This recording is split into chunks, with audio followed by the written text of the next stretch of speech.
Quinquilharia um quadro do Vozes da Igualdade. Eu sou Débora Diniz e converso com vocês todos os sábados. O Quinquilharia de hoje é sobre a série Como Sobreviver à Pós-Graduação. E o tema é daqueles que começa antes mesmo de você fazer a matrícula na pós-graduação, que é sobre como organizar o meu tempo, como controlar o tempo.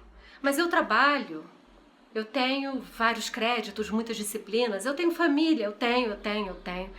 Eu estou segura que vocês vão ter uma lista enorme para me dizer o quanto o tempo não é suficiente na pós-graduação.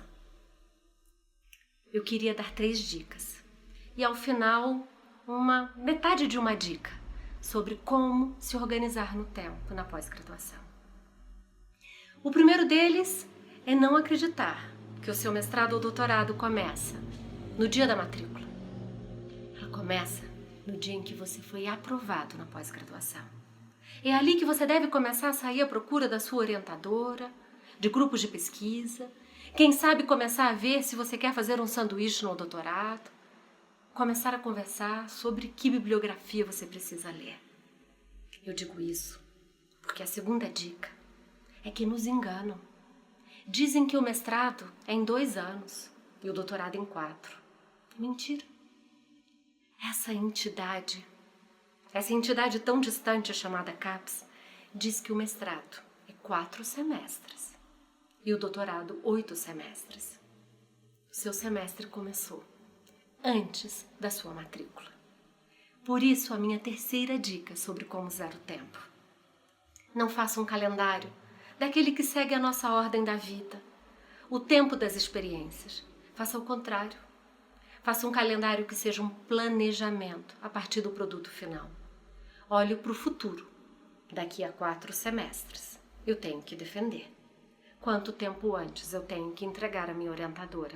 Quanto tempo antes eu tenho que entregar a uma revisora? Quanto tempo antes eu tenho que? Faça o seu calendário de daqui a 2 anos para hoje. Faça ele ao contrário. Mas eu disse que ainda havia uma meia dica. Ela é 3 dicas e meia.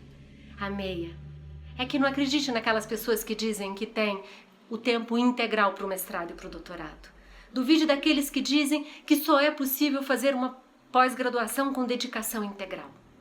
Acredita em mim. Se você tiver 1 hora por dia, só uma, dedicada a isso que é o seu tema de pesquisa, você vai fazer uma belíssima dissertação de mestrado ou uma tese de doutorado. Se você acha que as minhas 3 dicas e meia foram muito simplórias, ou elas deixam as coisas fáceis demais, e que o tempo continua sendo uma angústia para você, fala comigo. Eu vou ter um imenso prazer de voltar aqui para continuar essa conversa. Até a próxima.